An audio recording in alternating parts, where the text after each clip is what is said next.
हरियाणाच्या विजयामुळे भाजपाला बळ, महाराष्ट्रातही सरकार आणण्यासाठी भाजपा प्रयत्नशील।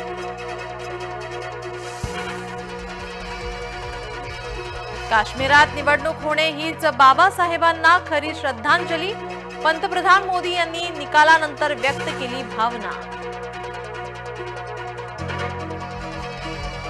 काँग्रेस हा निर्लज्ज पक्ष, निकालानंतर मोदींचा घणाघात, हरियाणात तिसऱ्यांदा फुललं भाजपाचं कमळ, ऐतिहासिक कामगिरी करत आलं भाजपाचं सरकार। मुख्यमंत्री आजारी, धनगरांचे आंदोलन सुरूच, धनगर आरक्षणासाठी मंत्रालयाच्या जाळ्यांवर मारल्या उड्या, आंदोलनकर्त्या धनगरांना पोलिसांनी रोखले। संभाजीनगर नाम बदलाला मुसलमानांचा विरोध वादात, त्यासाठी औरंग्याला थडग्यातून बाहेर यावं लागेल, विधान परिषदेच्या उपसभापती डॉक्टर नीलम गोरे संतापल्या।